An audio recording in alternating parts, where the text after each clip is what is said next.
Assalamualaikum warahmatullahi wabarakatuh.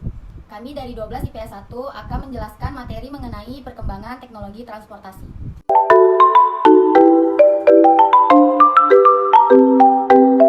Nah, pengertian teknologi transportasi bisa diartikan sebagai alat pembinaan barang maupun manusia dari tempat asal ke tempat tujuannya. Nah, sebenarnya alat transportasi ini sudah berkembang pesat di era penjajahan Belanda karena Belanda ingin mempermudah pengawasan di daerah-daerah terpencil. Nah, pada saat itu, Belanda memperkenalkan tren sebagai alat transportasi publiknya. Baiklah, saya akan menjelaskan mengenai perkembangan teknologi transportasi. Jadi, teknologi transportasi terbagi menjadi 3. Yang pertama ialah darat, yang kedua udara, yang ketiga laut. Yang pertama yang saya bahas ialah darat. Transportasi darat adalah transportasi yang menggunakan jalan untuk mengangkut barang atau penumpang. Awal mulanya masih menggunakan tenaga hewan sebagai penggeraknya. Hal ini dapat kita rasakan jika kita menaiki delman. Kemudian seiringnya berjalannya waktu, kemudian dia berevolusi dari delman ke motor, ke mobil, hingga kereta api seperti yang terjadi pada masa sekarang atau masa kini. Selanjutnya yang kedua ialah transportasi udara. Transportasi udara ialah setiap kegiatan yang menggunakan pesawat udara yang bertujuan untuk mengangkut penumpang, kargo, atau pos-pos lainnya dari bandara satu ke bandara yang lainnya. Awal mulanya masih menggunakan balon udara.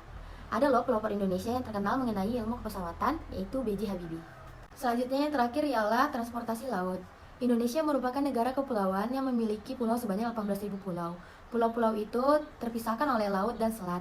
Oleh karena itu, sarana transportasi sangatlah penting.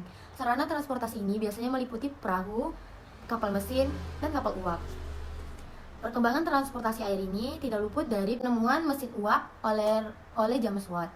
Ia menginspirasi Robert Fulton untuk membuat kapal uap pertama kalinya yang dapat memudahkan banyak orang untuk menyeberangi lautan.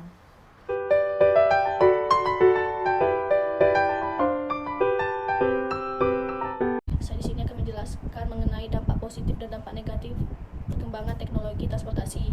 Dampak positifnya itu ada 3. Yang pertama, menghemat waktu. Yang kedua, tingkat kenyamanan saat naik transportasi umum. Yang ketiga, menghubungkan suatu daerah ke daerah yang lain.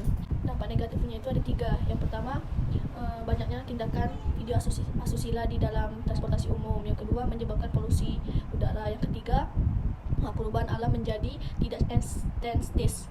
Nah, cara mengatasinya itu ada 3. Yang pertama itu penggunaan energi alternatif yang dapat diperbarui, contohnya air, angin, bahan bakar. Yang kedua, memanfaatkan tenaga manusia untuk menciptakan transportasi yang ramah lingkungan.